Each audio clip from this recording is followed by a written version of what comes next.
On voudrait même pérenniser sa présence à la tête du pays pour qu'on termine avec... On voulait faire quoi? On voudrait pérenniser, je répète, si vous n'avez pas bien entendu, pérenniser sa présence à la tête du pays de façon que... Laissez-moi finir. Mais c'est ce que vous avez dit, non?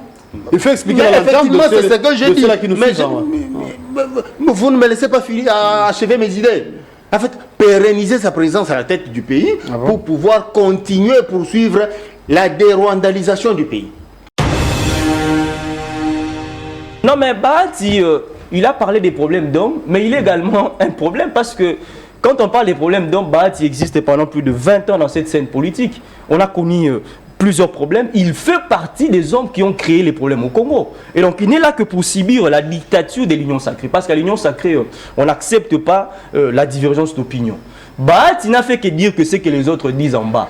Bemba, je ne pense pas qu'il est pour le changement de la Constitution. Les autres là, les Vital Kamerhe et consorts, vous savez que Vital Kamerhe a quitté le perchoir parce qu'il était dubitatif sur cette question. Alors, je pense également qu'il va subir les sorts de leur dictature. On n'a rien à voir avec ça parce qu'on sait que pour nous, cette classe politique est constituée des malfrats, des anciens rebelles qui ont tué ces pays. Nous voulons le renouvellement de la classe politique.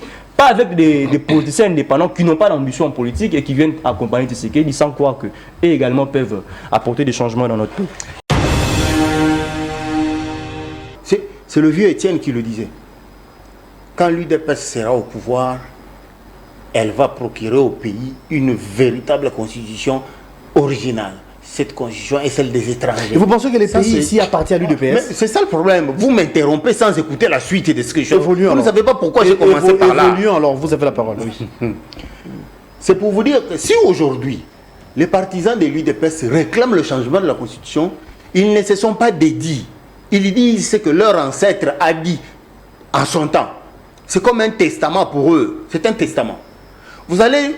Dans le cadre de votre question, vous dites, vous pensez que ce pays appartient à l'UDPS? C'était ça votre question.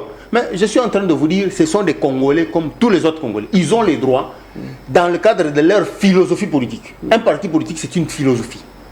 Une philosophie de politique publique. D'après eux, de la manière qu'ils conçoivent la politique, il faut que cette constitution soit changée et qu'on en écrive une note. Voilà. J'ai entendu le co-débatteur parler du testament d'Étienne Tshisekedi. Je commence par rappeler que le Congo n'est pas une propriété d'Étienne Tshisekedi. Parce que pour ceux qui ont fait le droit, ils savent, lorsqu'on parle du testament, c'est disposer de ses biens après sa mort. Alors ici, nous parlons de la République démocratique du Congo, qui est une propriété de tout le Congolais.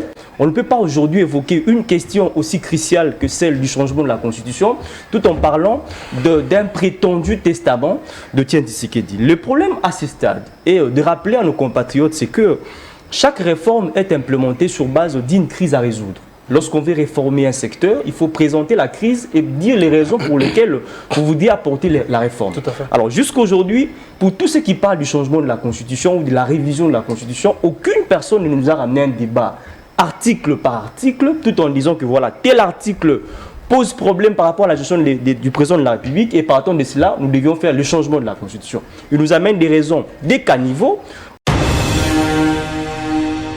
Sous Tshisekedi et le changement de constitution sous Kabila. C'est quoi la différence? C'est pas pareil. Ah bon?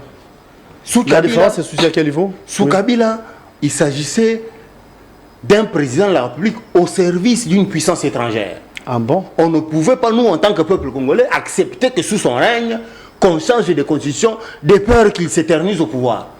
Parce qu'on craignait que la soumission à cette puissance étrangère se perpétue. Vous voyez? On ne pouvait pas tolérer que sous Kabila, ça s'est révélé finalement vrai après son départ. Tout le monde a découvert qu'il collaborait avec des forces ennemies. Donc ce qu'on craignait était légitime. Que sous Kabila, on ne devait pas changer de constitution. Maintenant, tout le monde en a les preuves. Mais maintenant que tout le monde en a la preuve, et que nous sommes convaincus que maintenant, on a à la tête du pays une congolité originale, issue des entrailles effectivement congolaises. On n'a rien à craindre à ce titre. On voudrait même pérenniser sa présence à la tête du pays pour qu'on termine avec... On voulait faire quoi? On voudrait pérenniser, je répète, si vous n'avez pas bien entendu, pérenniser sa présence à la tête du pays de façon que... Laissez-moi finir. Mais c'est ce que vous avez dit, non? Il faut expliquer Mais à l'entame effectivement, c'est ce que j'ai dit. ceux-là qui nous Mais suivent. vous ne me laissez pas finir à achever mes idées. En fait, pérenniser sa présence à la tête du pays pour pouvoir continuer à poursuivre la dérwandalisation du pays.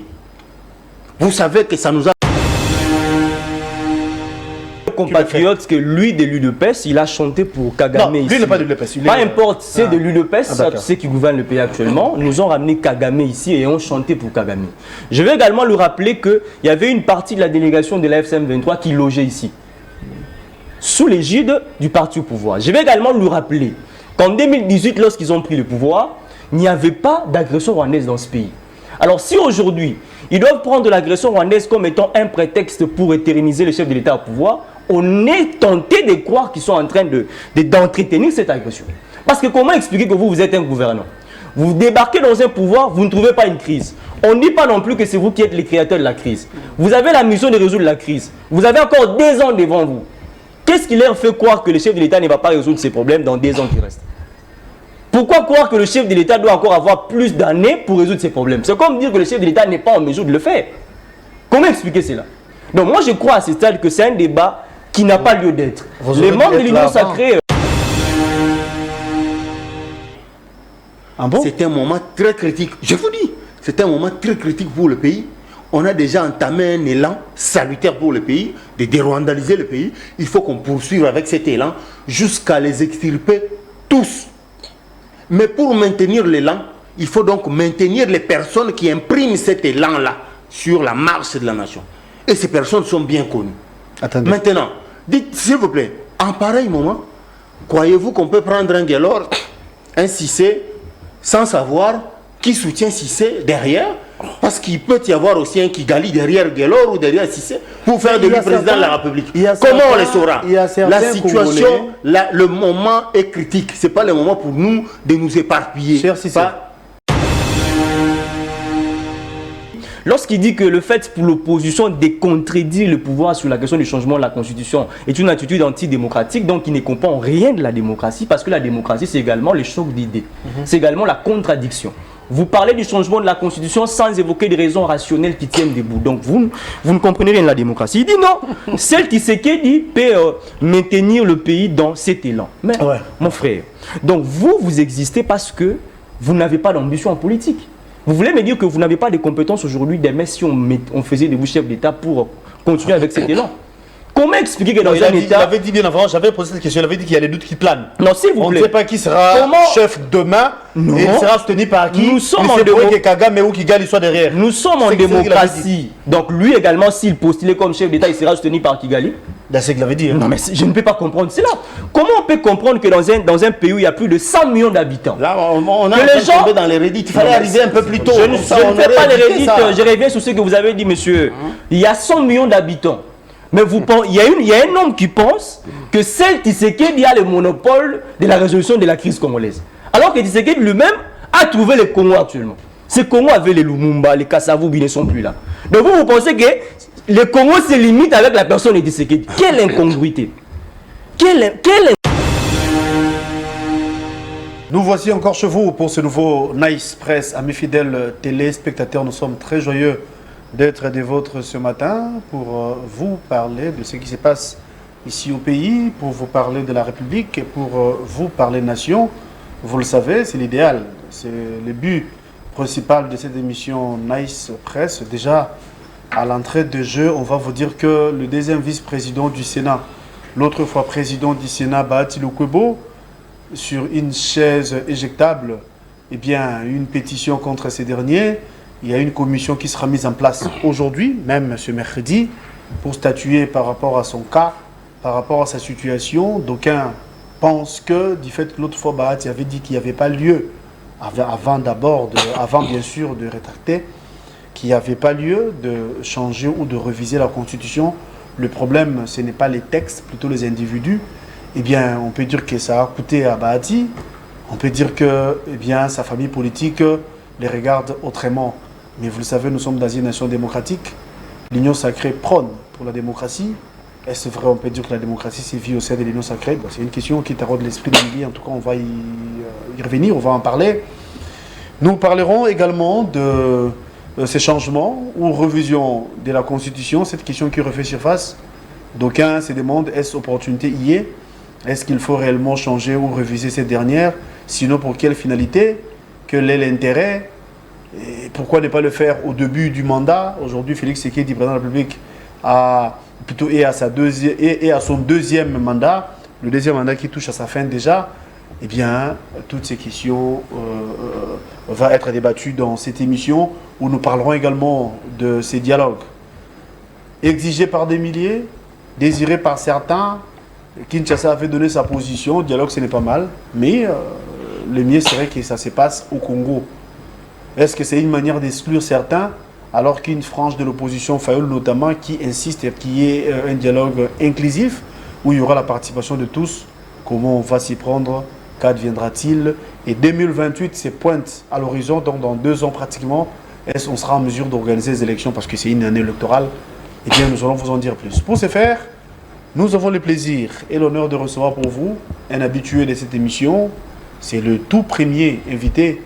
Il s'agit de Cissé Traoré, qui est journaliste indépendant proche du peuple. C'est comme ça qu'il est. Très bien. Ça, c'est reçu en qualité d'analyste politique. Mais d'aucuns pensent qu'il est proche du pouvoir, mais bon, ça c'est ce que disent les autres.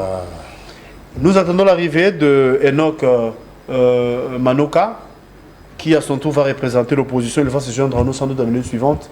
Et ensemble, les bateaux rompu pendant 50 minutes. Vous serez bien sûr éclairé par rapport aux questions déjà évoquées. Je m'en vais saluer mon invité le tout premier, Cissé Traoré. Merci d'être là et bon mercredi à vous. Merci, cher Guélor, de l'invitation que vous faites aux journalistes indépendants et proches du peuple, Cissé Traoré que je suis. Le plaisir est le mien de venir partager ce plateau pour discuter des questions qui touchent à la vie nationale. Évidemment, il faut dire que d'entrée de jeu, il mérite que l'on précise ici que Doudou Fwamba, ministre des Finances, appelle au calme les fonctionnaires de l'État, les invite à prendre leur mal en patience, étant donné que nous sommes au tout début de l'année. Vous savez que les fonctionnaires ont trouvé un verset biblique. Hein, ils ont envoyé au ministre Doudou Fwamba. C'est Lévitique 19-13. Ils ont tellement souffert qu'ils ont patienté tellement longtemps. Au final, il y a un verset biblique, Lévitique 19-13. Lisez chez vous. Je ne sais pas ce que dit le verset, mais quand même... Je peux lire facilement. Ne profitez pas de votre prochain... Non, ne profitez pas de votre prochain et ne le volez pas. Ne gardez pas les salaires d'un ouvrier jusqu'au lendemain du jour suivant. Ça, c'est les fonctionnaires qui le disent. Comment savez-vous que ce sont les fonctionnaires qui le disent? Vous avez ça devant vous. Non, mais qu'est-ce qui prouve que ce sont les fonctionnaires qui le disent? On va aller à l'essentiel. Rien du tout. Alors, Doudou Fwamba, son message à l'endroit des fonctionnaires de l'État, c'est de prendre votre mal en patience. Les opérations de début d'année des trésoreries sont généralement très délicates, qui font de sorte que l'on puisse engager un léger état pour la paye de T1. Vous appelez ça léger la paye état. de T1. Soyons rationnels, cher et mars, la situation pourrait être décantée d'ici fin avril. Parce que voyez-vous, c'est la plus grande entrée fiscale de l'État s'effectue fin avril. Tout ceci en raison du paiement de bénéfices sur l'impôt professionnel. Donc comprenez que il peut arriver que le temps pour l'État de pouvoir asseoir la fiscalité de l'année en cours, la situation va être reprise fin avril et que la paye des fonctionnaires de l'État va se poursuivre sans désemparer. Alors, cependant, les fonctionnaires continuent à pleurer. Alors, on va parler de ce changement de la Constitution ou révision. Une question qui refait surface dans le chef de l'Union sacrée, parce qu'il y a le classique de cette formation politique qui l'ont dit sans embâche en tout cas. Point besoin de citer le nom, mais d'une manière sommaire, on peut parler de Michik qui en a parlé. Bahati qui paye les prix maintenant, on évoquera également le point de Bahati. Peter Kaz a dit, je l'ai suivi moi-même, où il a dit clairement que l'autre fois ministre de l'Intérieur, qu'il faut changer la constitution, quoi qu'il arrive. Boudi Mbouki avait dit à son tour, Torban a monté, de changer la constitution. Si c'est, on vous reçoit comme j'ai dit à l'entame, mais je répète comme analyste politique, vous êtes journaliste de surcroît, quelle lecture faites-vous par rapport à cette question? Pensez-vous que l'opportunité y est? Pensez-vous qu'il faut changer la constitution alors qu'elle-même, elle prévoit sa révision, non pas son changement? Merci, cher Guélan. J'aime aborder cette question par, comment dire, une entame basique. Genre, c'est un questionnement. Hein. Changer de constitution est-il permis, oui ou non? Non, la constitution ne prévoit pas son changement. Sa révision, oui, mais le changement, non. Alors, aucune disposition de la constitution, sauf si je me trompe, si vous en avez, vous pouvez nous aider, mais sinon, il n'y a aucune disposition qui parle du changement. La révision, oui, mais le changement, non. Très bien. Quelqu'un me dira, quelqu'un me fera savoir même, à chaque fois qu'on va évoquer la question rapport avec les changements de la constitution, dites-vous que c'est anticonstitutionnel. Donc, on viole davantage cette dernière. Très bien. Alors, si vous estimez qu'on ne peut pas changer de constitution, expliquez-moi comment on en est à la Troisième République. Je sais qu'à cette question, vous n'aurez pas de réponse. Non. Pour changer la constitution, ça demande les événements qui peuvent se succéder. Ça, vous en êtes conscient. Peut-être un coup d'État, comme avait fait Mouzé en son temps, peut-être soulèvement populaire en termes de chasser le régime en place. Vous en êtes conscient. Mais dis-moi, ce n'est pas à moi de poser des questions, hein, vous donnez des réponses libres à vous. Très bien. Comme vous savez au moins que nous en sommes à la Troisième République, ça veut dire qu'il y a eu changement de constitution. Au moins nous sommes d'accord qu'il y en a eu. Sinon on ne serait pas à la Troisième République. On est d'accord. Vous savez comment Mouzé est venu, non? Cher Gallo, oui ou non, il y a un événement qui succède avant de... Mais il y a eu changement. Moi, je vous pose des questions. Pas de problème. Moi, je veux qu'on s'entende bien. Mais quand même, on est d'accord qu'il y a eu changement de constitution. Sinon, on ne serait pas à la Troisième République. Ouais. Si on en est à la Troisième, ça veut dire qu'on en a changé 2 fois. D'accord? Alors, si les 2 fois où nous avons changé de constitution, il y a eu des événements malheureux qui ont fait que ces constitutions changent, qui vous dit que ça doit être resté établi comme règle, que cette fois-ci, si on doit changer, il faille qu'il y ait encore des événements malheureux. Qui a établi ça en règle? C'est là le problème. On n'en fait pas de règles. Comme quoi, chaque fois qu'on doit vouloir changer de constitution, il faut qu'il y ait des événements malheureux, qu'on tue un président, qu'il y ait un coup d'État, qu'il y ait une rébellion. Qui a dit que c'est ça la règle à suivre chaque fois qu'on a besoin de changer une constitution? En France, on en est à la 5e République. Est-ce qu'il y avait une rébellion lorsqu'ils ont changé la constitution pour passer à la 5e République en 1958, si je m'abuse? Il n'y a pas eu de coup d'État. Il n'y a pas eu de rébellion en France. Mais au moins, ils sont passés de 4e à 5e République. Hein? Voyez-vous, cher Guélor? C'est là le problème. Les gens veulent en faire une règle. Comme quoi, avant de changer une constitution, il faut qu'il y ait des événements malheureux. C'est écrit où? Qui a établi ça en règle? Personne. Et le souverain primaire, c'est qui? C'est le peuple. C'est le seul qui a le dernier mot sur la constitution. Quand on dit celui-là est souverain primaire, c'est-à-dire qu'il ne faut pas limiter sa souveraineté. Il est souverain, c'est lui qui peut même décider. Alors, quand vous évoquez les peuples, nous voyons l'article 5, où on parle du référendum. En tenant compte de la configuration actuelle de notre nation, il y a une zone occupée par la rébellion, par les ennemis, ça vous le savez. S'il faille organiser un référendum aujourd'hui, vous êtes conscient que ceux-là, les Congolais de Bunagana ne prendront pas part. Les Congolais de Goma et ainsi de suite. Et qu'adviendra-t-il? Comment ils vont se considérer? Ne voyez pas que c'est là où peut-être il y a un problème. Même s'il faut réviser la loi ou encore la Constitution le dit clairement, il y a des procédures à suivre. On nous interdit s'il y a une guerre qui sévit. On interdit quand il y a un état de siège. Cependant, nous, c'est ce que nous vivons au Congo. Il y a l'état de siège, il y a la guerre. Est-ce qu'il faut changer? Est-ce qu'il faut réviser? Ne voyez pas que ça sera hors norme. Cher Guélor, là vous faites allusion à la révision. Je ne parle pas de la révision. Les deux au même moment. Le changement du fait que vous le dites, parce que vous avez évoqué la population, voilà pourquoi j'ai évoqué l'article 5, donc référendum. Alors s'il faut aller au référendum, pensez-vous que nos amis des Bounaga n'apprendront pas? Non. Et comment ça va se passer? Je vais répondre à votre préoccupation. D'abord, il y a un distinguo très net à faire entre la révision et le changement. Tout à fait. Les règles que vous évoquez sont des règles liées à la révision constitutionnelle. D'accord. C'est la révision qui est consacrée par la Constitution. Mais dans ma logique, je ne parle pas de la révision. Je parle du changement de Constitution. D'accord. Alors le changement, qui malheureusement n'est pas calmez-vous. constitutionnel.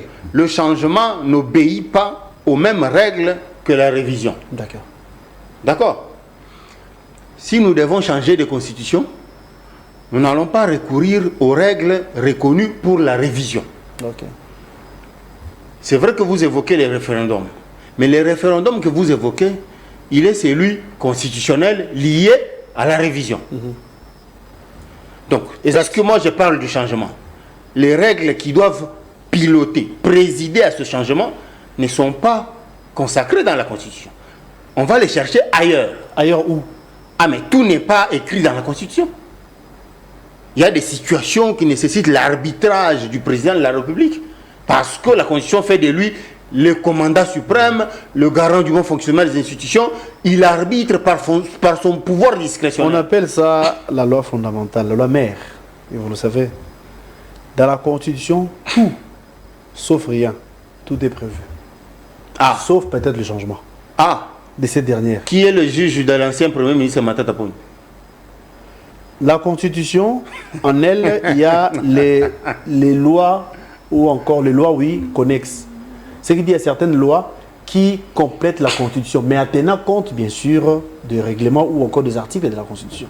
Ça, vous le savez, il n'y a pas à vous donner des leçons ici. Mais je vous dis ici que la question du changement, elle n'est pas prise en compte par la Constitution. N'est-ce pas? Donc c'est une question extra-constitutionnelle. D'accord? C'est purement politique. Alors, s'il faut procéder à ce changement, les règles qui vont présider à ce changement, on ne va pas les chercher dans la Constitution. Bon, alors la logique qui est votre. On est d'accord, non? Ah, non, on n'est pas d'accord. Mais dis-moi, je veux aller dans votre logique. On veut changer la Constitution, libre à vous. Sinon, pourquoi? Pour changer quoi? Pour modifier quoi? Là, maintenant, pour résoudre quel problème? Très bien. Là, maintenant, vous quittez le débat de oui ou non, on peut changer, quelles sont les règles. Vous venez maintenant à la question de l'opportunité. Pourquoi est-ce que c'est opportun? Là, nous quittons le premier débat. Ça veut déjà dire que nous sommes d'accord sur le premier débat. Qui vous dit que nous sommes d'accord? Mais votre réaction? Non. J'ai voulu simplement vous écouter. Quand vous dites qu'il faut changer la Constitution, c'est votre point de vue, parce que moi je suis pas votre débatteur. Moi je suis le présentateur, on attend, l'autre est là, et Enoch va se joindre à nous tantôt. Mais je vous pose la question, s'il faut la changer, ça sera pour quelle finalité? Très bien. Une constitution est un texte de loi. Et il est fait pour pouvoir être vivant et non pas figé. Vivant, ça veut dire qu'il doit pouvoir évoluer si la situation le nécessite. Évoluer suite à certains blocages, certaines réalités qu'on n'avait pas prévues. Parce que ça existe. Toutes les constitutions du monde ont déjà été touchées. Je vous rappelle, une parenthèse entourée, je vous rappelle, en son temps, sur ces plateaux, l'autre frère nous était de l'autre côté. Kabila voulait changer la même constitution. Si vous étiez contre. J'ai dit bien la même constitution. Vous étiez contre vous, Cissé. Aujourd'hui, qu'est-ce qui change? D'abord, il faut dire qu'il y a des gens qui sont fondamentalement partisans du changement de la Constitution. C'est notamment l'UDPS.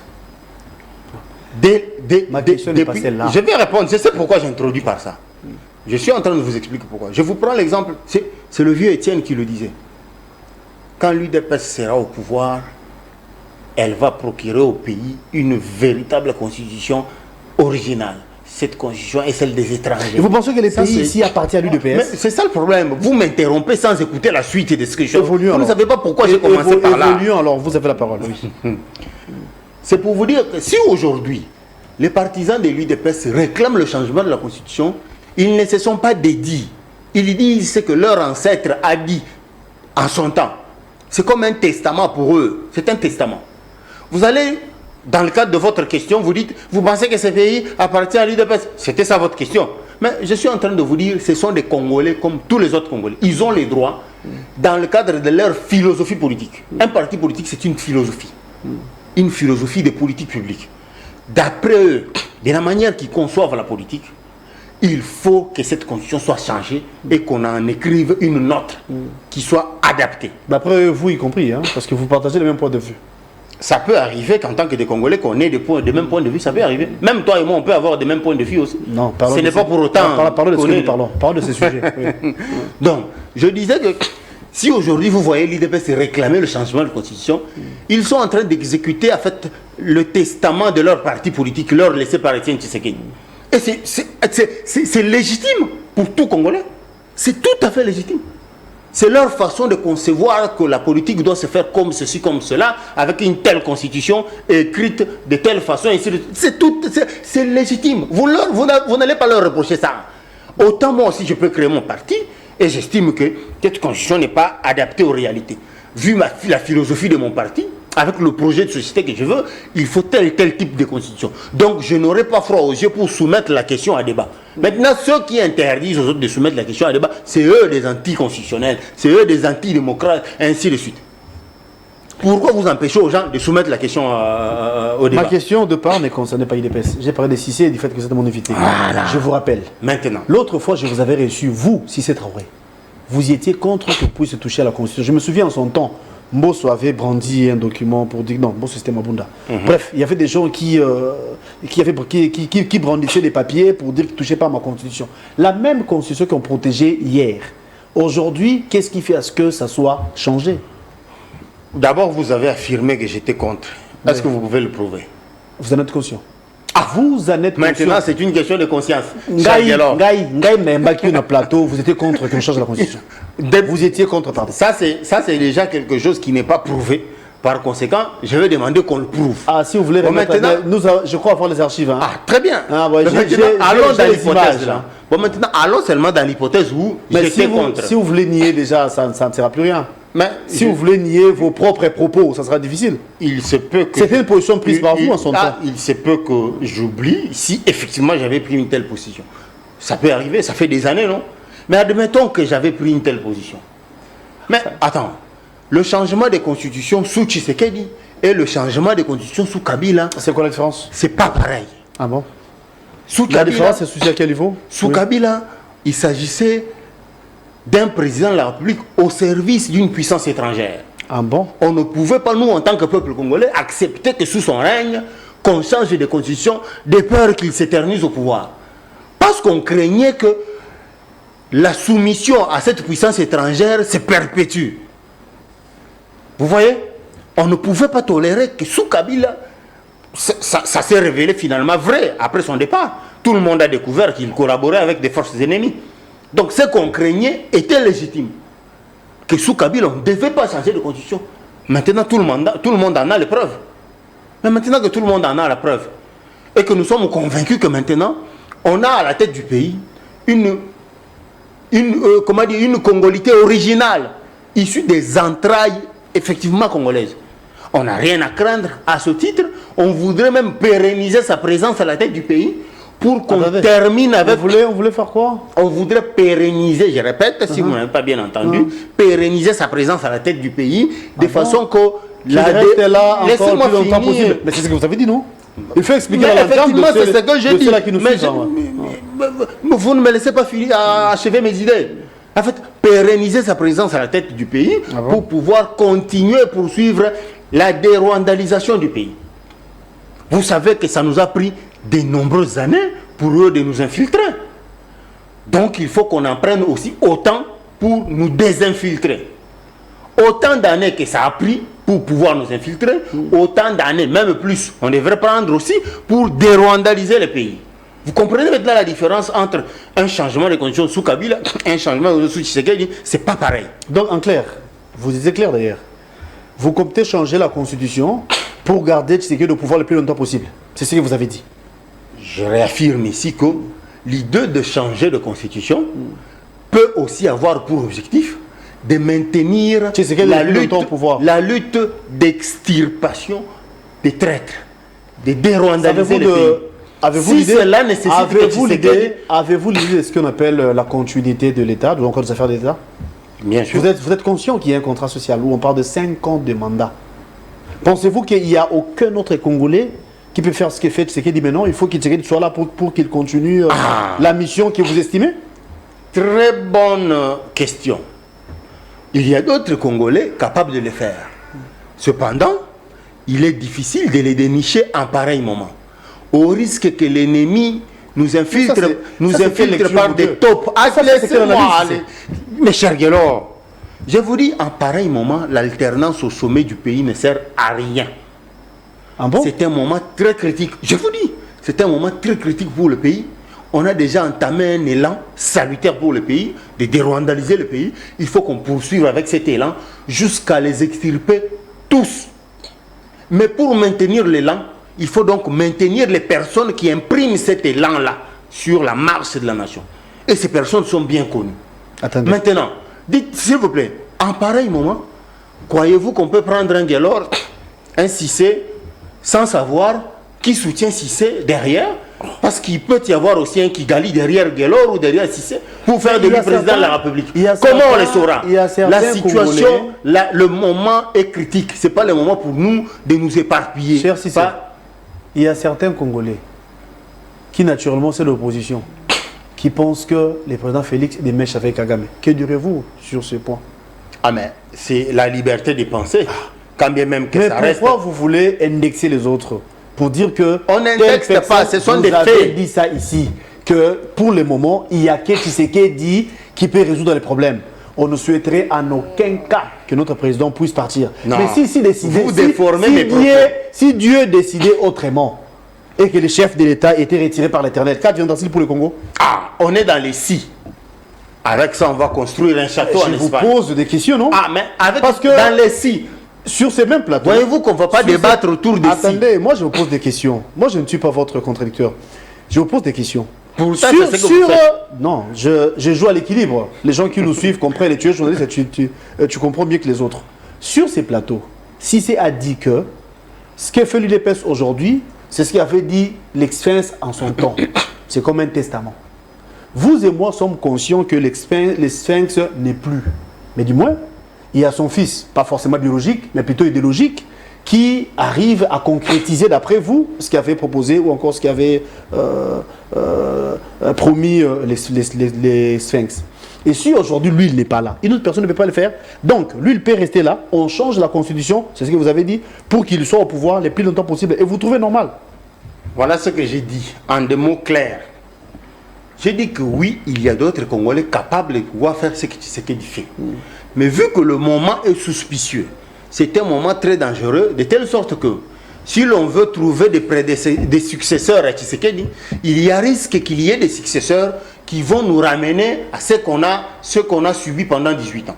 C'est ça le grand problème. Mais maintenant, pour ne pas tomber dans, pour ne pas prendre le risque là, parce que Kigali peut financer des candidats présidents de la République, hein, comme il finance la Cinco, il finance d'autres politiciens. Vous pouvez voir un autre candidat sortir d'ici en 2028. Je suis candidat président de la République, mais vous ne savez pas d'où il tire le soubassement, sa force. Ça peut être un candidat soutenu par Kigali. Une fois à la tête du pays, il nous replonge d'où nous venons de sortir. C'est ça la crainte. Alors, pour ne pas prendre de tels risques, il faut que l'on finisse avec la dérwandalisation. Est-ce que vous me comprenez? C'est un processus qui doit toucher à sa fin pour nous assurer maintenant. À supposer que ça nous prend 15 ans, 20 ans par exemple. Mais c'est salutaire, c'est pour sauver le pays. Et c'est pas. Attendez, s'il vous plaît, s'il vous plaît. Ce n'est pas pour Tshisekedi comme individu. C'est le pays dont il s'agit ici. Pour dérwandaliser le pays, je vous dis que c'est une démarche très très salutaire, c'est très crucial pour nous en tant que Congolais, que de savoir que notre pays aux Congolais, pas notre pays aux Congolais et aux Rwandais. Est-ce que vous pesez encore, vous mesurez ce que vous dites, Cissé? Cher Guérard, je crois que ceux qui nous suivent à la maison comprennent que je suis sérieux dans ce que je dis. Et ce sont des propos, des points de vue avec conviction intime. Okay. Je ne le dis pas parce que je peux me rétracter dans 2-3 jours, non. Je le dis parce que je crois que ma conviction intime me pousse à le dire. Je suis convaincu que ça doit se passer comme ça. Reposez-moi la même question, peut-être dans autant de temps, je répéterai la même chose. Au cas où vous aurez oublié, parce que tantôt vous avez dit que peu importe le temps que ça peut nous prendre, eh bien, il nous faut Tshisekedi à la tête du pays pour changer les choses. Mais l'autre fois, le chef d'État lui-même, il avait dit que des mandats plutôt, c'est épuisant. Il souhaiterait faire les deux puis partir. Mais vous, là, vous estimez qu'il peut faire 15 ans, il peut faire 20 ans, jusqu'à ce que la paix s'arrête dans la partie Est. Et vous en êtes fiers. Ah, mais très bien. Qui est Tshisekedi? Tshisekedi, c'est notre employé. Ce n'est pas à lui de dire ça suffit, je m'arrête là, non. C'est le peuple qui est au-dessus de Tshisekedi. Le peuple impose à Tshisekedi de rester. Donc si Tshisekedi estime que 2 mandats c'est épuisant, le peuple qui est son chef lui dit non, non, monsieur, tu restes là, tu en fais 2, tu en fais 3. En clair. Attendez, je suis en train de vous répondre, non? Vous avez dit que Tshisekedi avait dit que 2 mandats c'est épuisant. Ce n'est pas moi qui dis ça, vous avez suivi le chef d'État. Très bien, je suis bien d'accord. Mais Tshisekedi n'est pas le souverain primaire. Le souverain primaire, c'est le peuple congolais. Si celui-ci lui intime ordre de rester là, il va rester et il va s'exécuter. C'est comme ça que ça fonctionne. C'est cela la démocratie. Le souverain primaire, c'est le peuple. Si celui-ci dit non, monsieur, j'ai encore besoin de tes services, sois là, accorde-moi encore 2 mandats de plus. Qu'est-ce que va faire Tshisekedi? Tshisekedi fera quoi face à la volonté du souverain primaire? La souveraineté du souverain primaire est illimitée. C'est lui qui décide de ce qu'il veut faire. Même de déchirer la constitution, de dire réécrivez-moi une autre constitution. C'est lui le souverain primaire. S'il décide, hey, monsieur, tu restes là, tu restes là. Et lui, vous savez comment il décide. Vous lui posez la question, il décide par référendum. Suis-je clair, cher Guélon? Non, je vous écoute, vous avez la parole. Voilà, j'étais en train de dire... Loin de moi l'intention de vous interrompre. Très bien. Oui. J'étais en train de dire ici que le moment pour nous, il est tellement crucial que, en pareil moment, l'alternance au sommet de l'État ne nous sert pas à grand-chose. La marche que nous avons entamée, celle de dérwandaliser le pays, doit toucher à sa fin. Parce que le pays, c'est ce que nous avons de plus cher pour nous tous. C'est tellement délicat qu'on ne doit pas interrompre cette marche, cet élan-là, de dérwandaliser le pays. Il vaut mieux que celle-ci touche à son terme pour qu'ensuite on retourne à des questions liées à l'alternance politique. Maintenant, comment va-t-on arriver à terme de cette dérwandalisation? Ce n'est pas en maintenant les personnes qui impriment cet élan-là sur le fonctionnement du pays. Parce que si nous les changeons, il y a risque que ceux qui vont les succéder, ceux qui vont leur succéder, soient des personnes financées par Kigali. Là, le risque serait que nous puissions retomber dans ce d'où nous venons de sortir. Bon, on comprend, vous défendez votre le risque de 18 ans, c'est normal. Les 18 ans, les 22 ans d'aliénation, de subtilisation et de, comment dire, de dépendance à une puissance étrangère. C'est vrai, je disais que je ne suis pas mieux placé à vous contredire parce que vous défendez votre camp, c'est normal. Mais que diriez-vous? Quel camp? Je pèse ce que je dis. Vous défendez votre camp, c'est normal. Quel est ce camp? Que diriez-vous? Je suis journaliste indépendant. Quand vous dites camp, vous faites allusion à quel camp? Le camp du peuple, je suis tout à fait d'accord. Si vous dites le camp du peuple, je suis tout à fait d'accord. Que diriez-vous de ce qui arrive à Bahati aujourd'hui? Hier, il était contre cette position qui est vôtre d'ailleurs, d'échanger la condition ou de réviser cette dernière, taxé de tous les mots. Aujourd'hui, il se voit sur une chaise éjectable. Alors que l'Union sacrée prône pour la démocratie. En démocratie, tous savons que c'est le choc des idées. Hein. Malheureusement, apparemment, ce n'est pas le cas. Le choc des idées, ça veut dire quoi? Les idées que Bahati a émises publiquement, il aurait dû les conserver, aller les soumettre au sein de l'Union sacrée, dans le cadre de sa famille politique. C'est ce qui est loyal, c'est ce qui est éthique, c'est ce qui est recommandé. Il aurait pu garder, il n'était pas obligé de répondre à cette question, encore que c'était une question qui n'était pas à l'ordre du jour de cette conférence de presse. Il pouvait botter en touche, en disant par exemple, non, monsieur le journaliste, on n'a pas encore débattu de la question au sein de ma famille politique. C'est un vieux routier, un initié. Il sait que parfois on se la joue comme ça. Il n'était pas obligé de répondre. On voit Trump ou Sarkozy débotter en touche face à certaines questions dérangeantes. Pourquoi ne l'a-t-il pas fait? Il s'est exposé.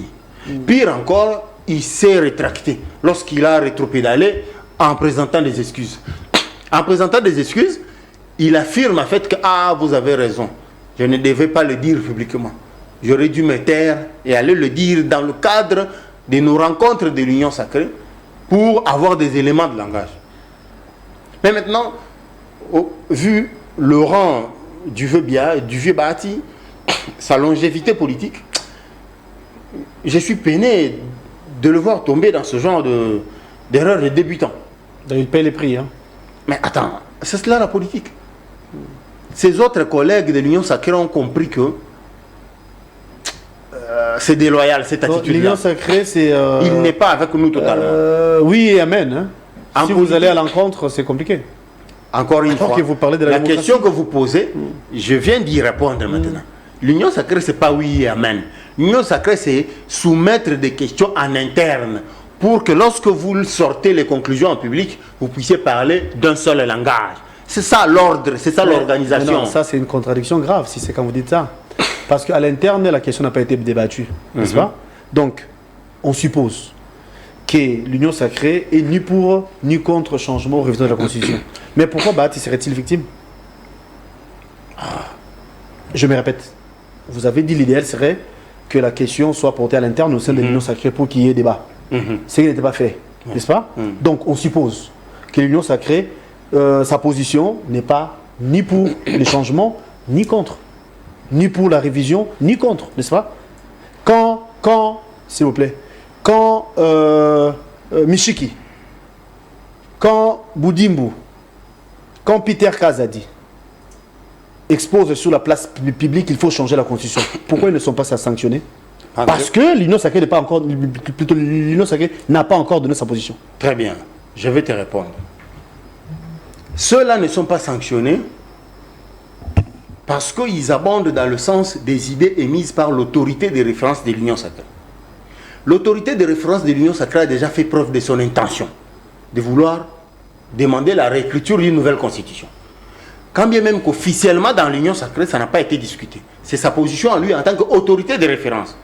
Mais maintenant, ceux qui sont dans l'Union Sacrée, ses subalternes, ses lieutenants, s'ils abondent dans le même sens que ce que lui a dit, il n'y a pas intérêt qu'on les sanctionne, parce qu'ils abondent dans le même sens que ce que l'autorité de référence a dit.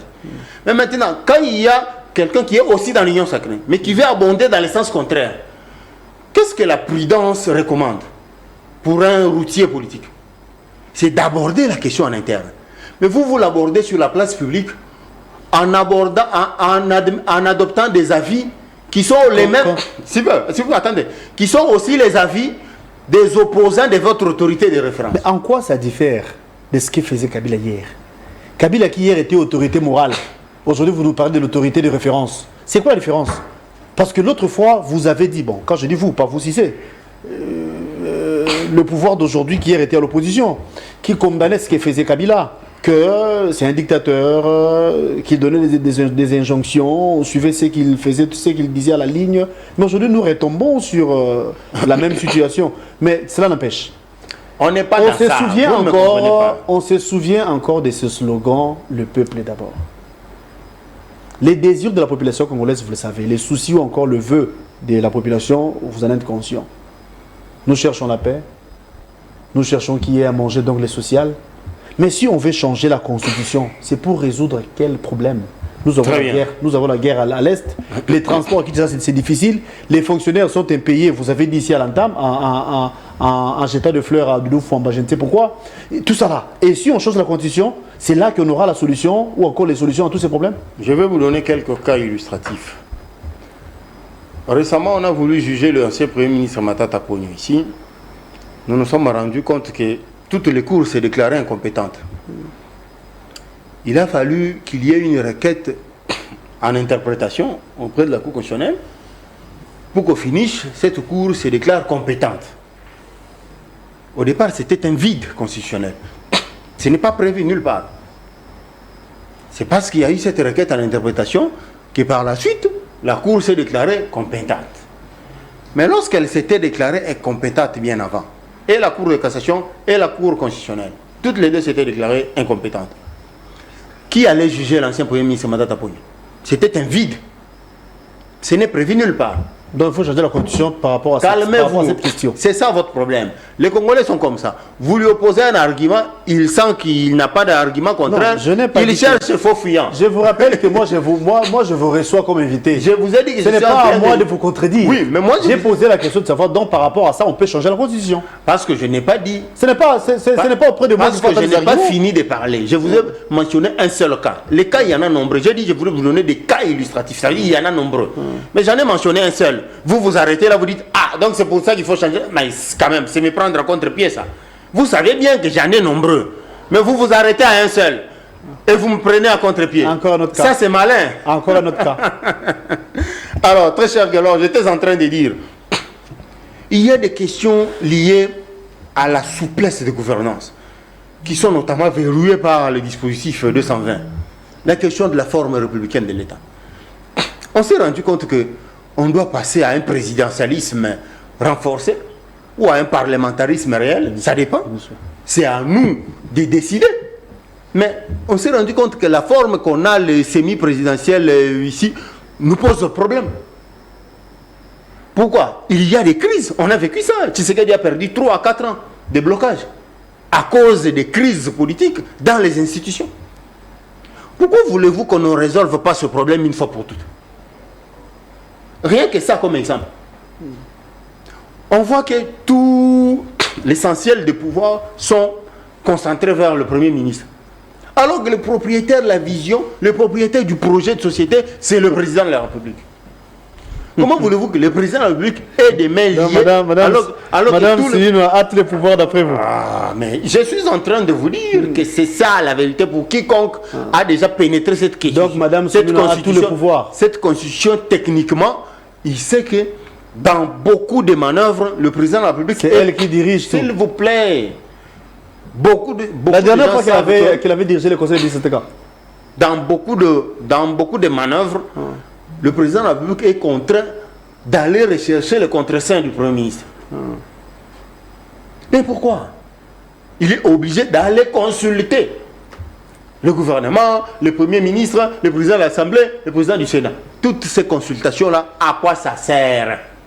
Parce que le président de la République, c'est le porteur de la vision. C'est lui le propriétaire du projet de société.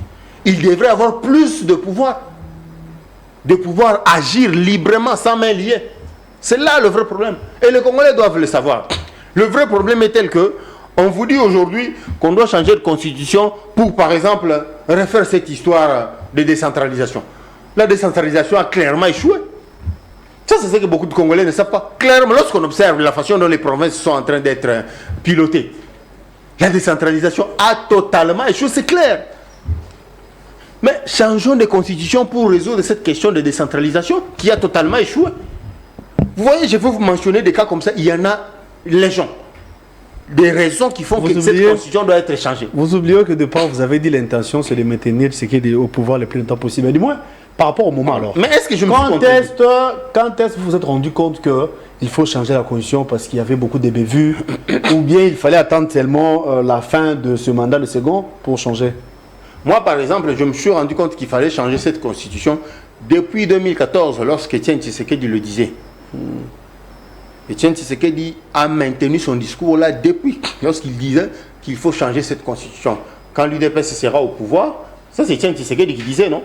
Il disait que quand l'UDPS sera au pouvoir, il va falloir changer de constitution pour donner au peuple une constitution originale qui correspond aux aspirations du peuple congolais. Ça c'est Etienne Tshisekedi qui le disait. Mais maintenant, les partisans de l'UDPS ont ça comme testament dans leur tête. Si vous le voyez aujourd'hui réclamer le changement de constitution, c'est en exécution du testament de leur leader légendaire. Il n'y a pas de contradiction. En fait, c'est le discours que Tshisekedi répétait depuis toujours, qu'il fallait changer de constitution pour donner au peuple une nouvelle constitution. C'est ce que l'UDPS est en train de réclamer aujourd'hui. Il n'y a pas de contradiction du tout. Alors, vous avez assez parlé, cher Cissé, cher téléspectateur, vous étiez prévenu que nous allons recevoir également Enoch Manoka. Malheureusement, il vient de se joindre à nous vraiment en retard. Sûrement, il était coincé par les embouteillages parce que à Kinshasa, pour se trouver de quoi se déplacer, parfois c'est un casse-tête. Il est de l'opposition, cher Enoch, merci d'être là et bon mercredi à vous.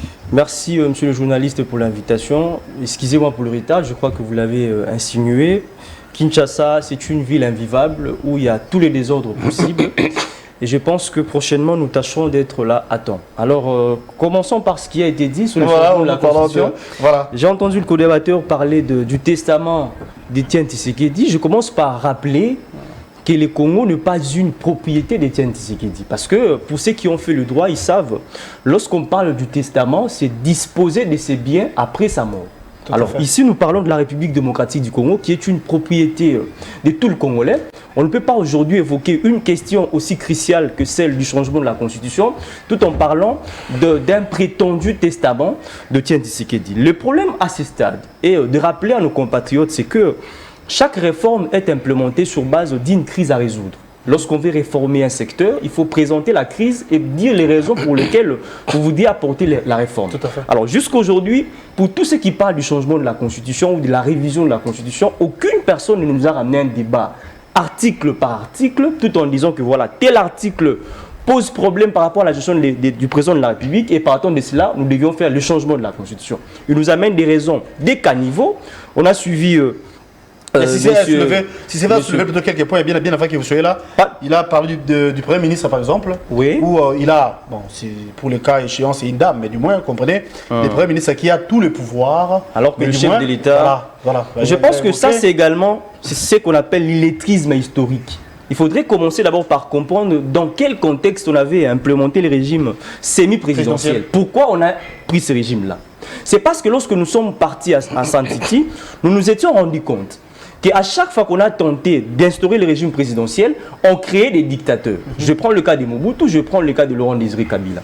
Et que de ce fait, il fallait totalement ne pas dépouiller les chefs de l'État de tout le pouvoir, mais créer un équilibre entre lui et le Premier ministre qui est censé conduire la politique du gouvernement par l'entremise de son gouvernement. Pourquoi? Parce qu'on a un exécutif bicéphale. Vous avez le président de la République et le gouvernement qui est chapeauté par le Premier ministre. Alors, est-ce que le régime semi-présidentiel porte atteinte à la gestion ou à la gouvernance de Félix Antoine Tshisekedi? Je ne sais pas. Dès que vous avez une première ministre de l'UDPS, vous avez pratiquement 90% des membres du gouvernement qui font partie de l'UDPS.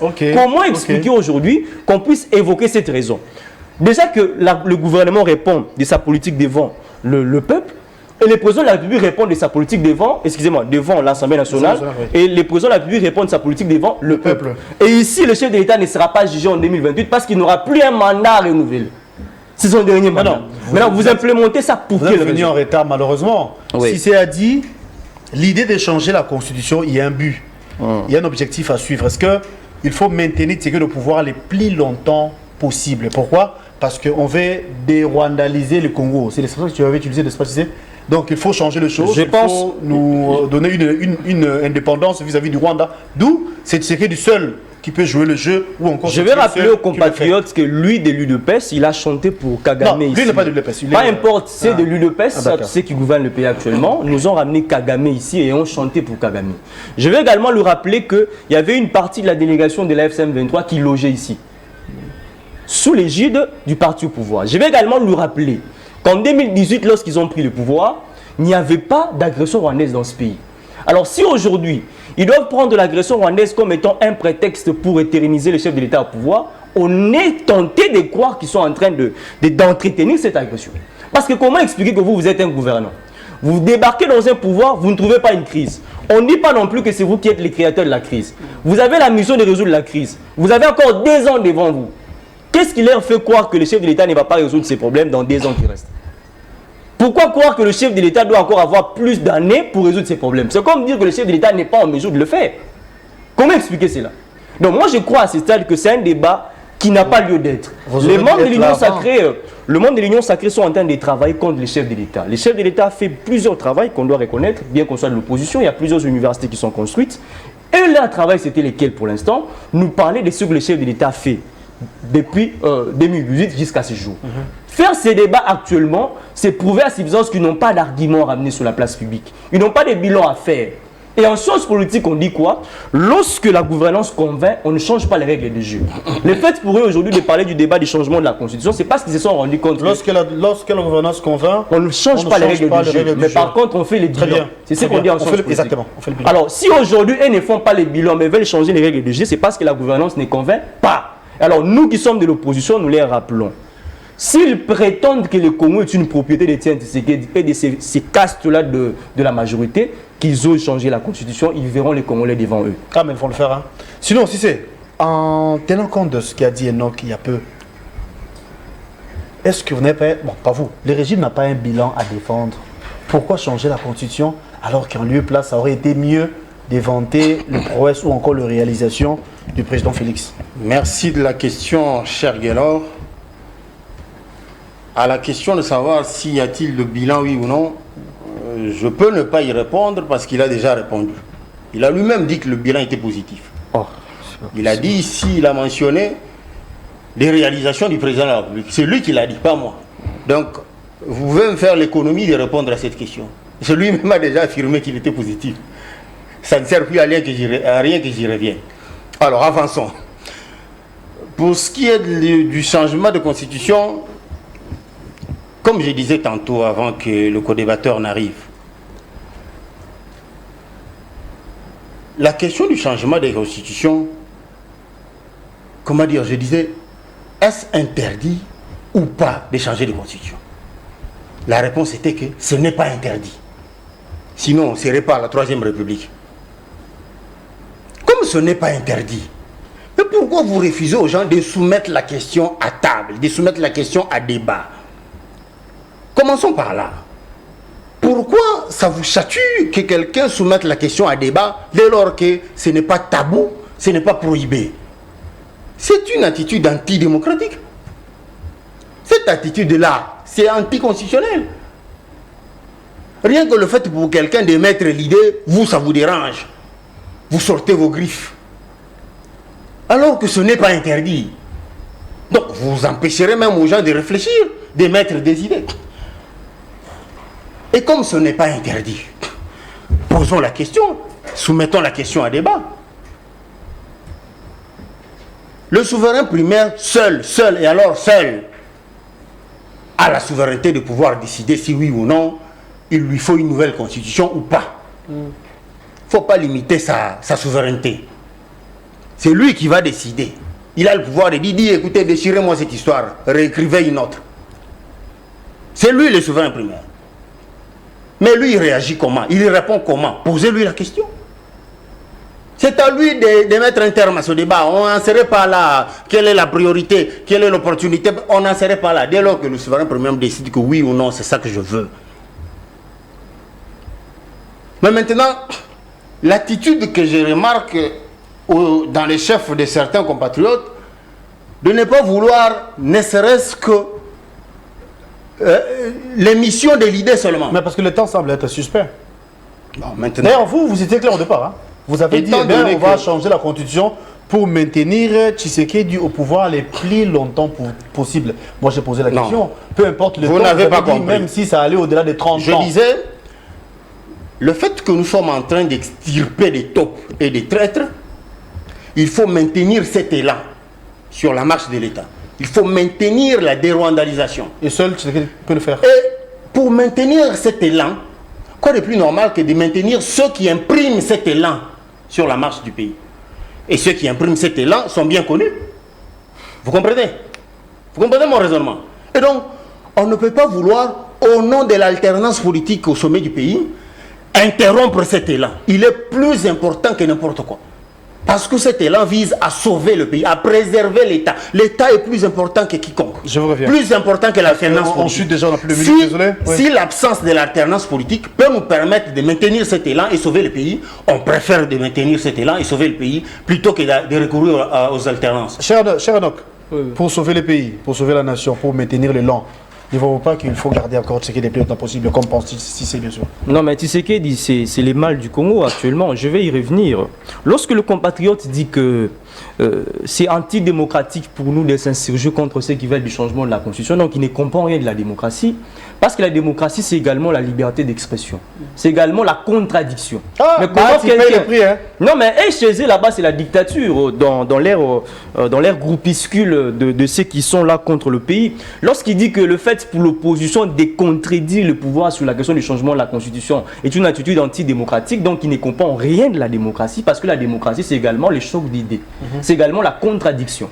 vous parlez du changement de la Constitution sans évoquer des raisons rationnelles qui tiennent debout. Donc vous ne comprenez rien de la démocratie. Il dit non, celle qui peut maintenir le pays dans cet élan. Mais mon frère, donc vous existez parce que vous n'avez pas d'ambition en politique. Vous voulez me dire que vous n'avez pas de compétences aujourd'hui, mais si on faisait de vous chef d'État pour continuer avec cet élan?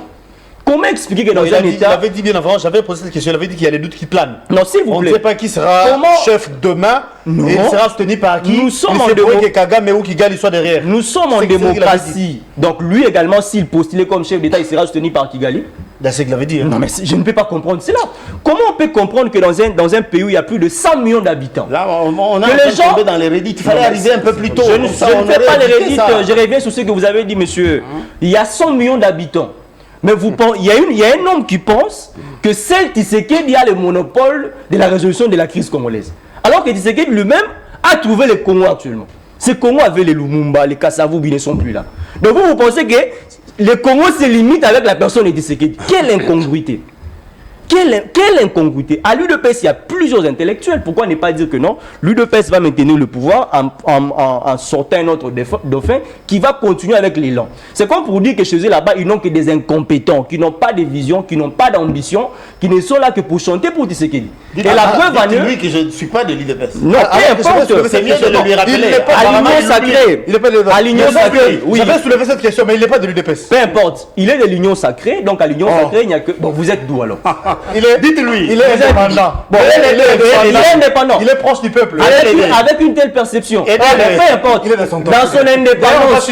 Donc, dans leur phrase qu'il a d'indépendant, il n'y a pas de compétents. Même parmi les indépendants, il n'y a personne qui a une vision, une ambition pour le pays. Voilà le Congo que nous voulons. Lumumba est mort pour ce pays, pour qu'on ait des gens qui n'ont pas d'ambition politique et qui peuvent nous faire comprendre que celle qui dit va résoudre les problèmes congolais. Mon frère, je vais vous rassurer.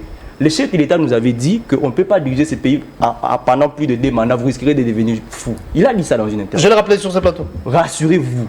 On va faire des Reddit. Que le chef de l'État va vous surprendre. Vous qui pensez que lui a les monopoles de la solution congolaise, il quittera le pouvoir en 2028, de gré ou de force. Parce que, mais écoutez, la Constitution nous dit clairement qu'on doit faire échec à tous ceux qui prennent les pouvoirs et l'exercent contrairement aux dispositions de la Constitution. Mais c'est la même Constitution qui est contredite par nos amis de l'Union sacrée. L'Union sacrée. Mais le problème, c'est que l'Union sacrée ne nous ramène pas à débat. J'ai posé la question de disposition à l'appui parce qu'ils savent que quand ils vont venir sous ces champs-là, ils seront massacrés. Tshisekedi sait qu'il va quitter le pouvoir en 2028. S'ils auront un dauphin à présenter, on a été nous sommes en démocratie. Il n'était pas arrivé, il fallait venir en temps. Mes chers compatriotes, laissez-moi. Si je suis venu en retard, c'est parce que vous avez nommé un incompétent de gouverneur qui ne parvient pas à réguler la circulation dans cette ville. C'est pour ça que je suis en retard. Pour citer, je reviens sur la question de la sécurité. Ils nous ont parlé des rumeurs alors que nos compatriotes sont en train de mourir. Vous voyez dans quel état le pays se trouve. Vous avez des gens qui sont appelés à diriger le pays. Les gens meurent, on nous parle de rumeurs. Alors que la mission principale d'un État, c'est d'assurer la sécurité de ses citoyens. Lorsqu'un pouvoir ne parvient pas à sécuriser sa population, c'est une preuve certaine que ce pouvoir-là a échoué. Parce que c'est le premier secteur qui tient tous les secteurs en État. S'il n'y a pas de sécurité, on ne va pas tourner l'émission ici. S'il n'y a pas de sécurité, il n'y aura pas d'économie. S'il n'y a pas de sécurité, il n'y aura pas du travail. Aujourd'hui, le pays est invivable. Jacques Chaban nous dit que Tchangou, c'est une zone où il n'y a pas l'autorité de l'État. Quand on dit qu'il n'y a pas l'autorité de l'État, donc on n'est pas gouverné par le pays. Moi qui suis de la Tchangou, Jacques Chaban me dit que je ne suis pas en République démocratique du Congo. C'est ça l'essence de son propos. Donc on vous dit clairement que là-bas on peut créer une milice et chacun vit en dehors de l'État. Jacques Chabani, je l'appelle à un sens de responsabilité, il doit démissionner parce qu'il a fait preuve d'incompétence. Il est temps pour lui de laisser la place à un autre incompétent parce qu'on sait qu'à l'Union sacrée, il n'y a pas de compétences. Peut-être que celui-là va nous ramener d'autres propositions, bien que cela ne sera pas à la hauteur. Il y aura une commission qui sera mise en place aujourd'hui à l'Assemblée nationale. Je serai avec vous. Une commission qui sera mise en place à l'Assemblée nationale pour statuer sur les cas Bahati. Qu'est-ce que vous en dites si c'est pas le cas? Non, mais Bahati, il a parlé des problèmes d'hommes, mais il est également un problème parce que quand on parle des problèmes d'hommes, Bahati existe pendant plus de 20 ans dans cette scène politique. On a connu plusieurs problèmes. Il fait partie des hommes qui ont créé les problèmes au Congo. Et donc, il n'est là que pour subir la dictature de l'Union sacrée. Parce qu'à l'Union sacrée, on n'accepte pas la divergence d'opinion. Bahati n'a fait que dire que ce que les autres disent en bas. Bemba, je ne pense pas qu'il est pour le changement de la constitution. Les autres là, les Vital Kamerhe et consorts, vous savez que Vital Kamerhe a quitté le perchoir parce qu'il était dubitatif sur cette question. Alors, je pense également qu'il va subir les sorts de leur dictature. On n'a rien à voir avec ça parce qu'on sait que pour nous, cette classe politique est constituée des malfrats, des anciens rebelles qui ont tué ces pays. Nous voulons le renouvellement de la classe politique, pas avec des politiciens indépendants qui n'ont pas d'ambition politique et qui viennent accompagner Tshisekedi sans croire qu'eux également peuvent apporter des changements dans notre pays. Merci beaucoup Enoch. Manoka, c'est pour une première que vous êtes des nôtres, mais pas la dernière. Hein. Malheureusement, avec les embouteillages, vous êtes venus en retard. Partie remise, on peut vous retrouver prochainement. Je vous en prie. Merci de la disponibilité. Si c'est 2 secondes. En guise de conclusion, et c'est par là qu'on va se quitter. Vous avez pris tout le temps d'antenne. Je vais aussi aborder la question liée à la question des enlèvements où on parle des rumeurs et peut-être. Mais d'abord, pour ce qui concerne le changement de constitution, il faut noter que aucune génération n'a le droit d'imposer ses idées aux générations futures de façon à ce que les générations futures ne puissent pas évoluer avec les leurs. Les générations futures ont le droit de mettre leurs avis, leurs idées, de façon que ces idées soient clouées sous forme de loi dans la Constitution et dans d'autres textes du pays.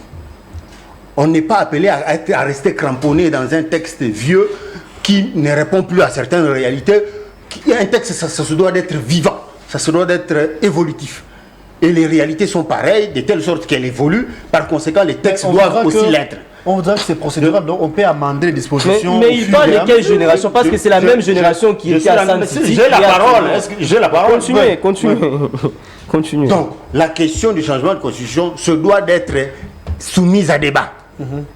Qu'il n'y ait pas des gens qui vont, comment dire, râler parce qu'il y a des Congolais qui ont décidé de soumettre la question à débat. Accepter qu'on débatte, mais pour eux, pour autant qu'il n'y en ait pas qui vont se rentrer dedans simplement parce qu'un camp a émis une idée. Voilà. Alors maintenant, pour en arriver à la question liée bon, lorsque le gouvernement dit qu'il y a des cas qui relèvent de la rumeur, mais vrai ou faux, il y a des cas qui se sont révélés. Le gouvernement n'a pas dit qu'il y a des cas. Le gouvernement a dit que tout ça, c'est la rumeur. On n'a pas dit aussi qu'il y a l'absence de l'autorité de l'État. Il a parlé de certains cas, il n'a pas dit tout. Non, faut pas mentir, c'est une question de français. C'est pas possible. Si c'est un problème de français, il faut bien que l'on soit clair. Mais chez vous là-bas, les gens ne parlent pas bien français. Dans le compte rendu, la preuve, votre ministre de la Défense a plagié un discours. S'il vous plaît, c'est ça. Parce que vous avez la parole. Vous étiez en train également de dans le compte rendu, on parle de certains cas qui relèvent de la rumeur. La question est vrai ou faux qu'il y a des cas qui relèvent de la rumeur? La réponse est oui, il y a des cas qui relèvent de la rumeur. Ah ben maintenant, s'il y a des cas qui relèvent de la rumeur, maintenant vous contredisez le ministre par rapport à quoi? Parce que ce qu'il a dit est vrai. Qu'effectivement, il y a des cas qui relèvent de la rumeur. Moi-même, j'en ai témoin. J'en ai été témoin. La Tchad, c'est une zone contrôlée. Je ne suis pas là-bas. Laisse-moi finir cette question. On se sépare, cher Cissé, oui. L'insécurité zéro n'existe nulle part au monde. Nulle part. Nulle part au monde. Même ceux qui ont les technologies les plus avancées n'ont pas réussi à imposer l'insécurité zéro. Alors ne demandez pas ça à la RDC. Parce que la RDC, technologiquement, n'est pas encore au même niveau que les autres États qui ont déjà développé des technologies de surveillance plus avancées. Merci d'être venu. Ça sera irréfléchi que de demander ça à la RDC, alors que ceux qui ont des technologies les plus avancées n'ont pas réussi à juguler la question. Si c'est trop vrai, je rappelle que l'insécurité zéro n'existant pas, c'est tout à fait normal qu'il y ait des cas d'insécurité ici chez nous aussi en RDC, comme ça existe ailleurs. Mais cela ne veut pas dire qu'on ne travaille pas dessus. Merci beaucoup. On travaille dessus. Vous étiez reçu en qualité d'analyste politique, journaliste indépendant et très proche du peuple congolais. Merci d'être venu, si c'est honoré. On peut vous retrouver prochainement. À tout moment. Merci de la disponibilité, cher Enoch. Merci beaucoup. En tout cas, partie remise. On va tout de suite là, on va reprogrammer pour voir quand est-ce qu'on va vous recevoir. C'est la fin de l'émission. On se retrouve demain. Ça sera avec le même plaisir pour un nouveau numéro. La rediffusion de ces derniers, c'est à 18h. Les internautes, abonnez-vous à Nice Press Télévision, abonnez-vous à la RTVS 1. Merci à la réalisation de Molo Cantoni, merci à Bomolo qui était devant toutes les caméras ici devant nous. Merci également à Alain Trésor Guidinda, à mes invités encore une fois de plus, merci et à la prochaine. Merci beaucoup.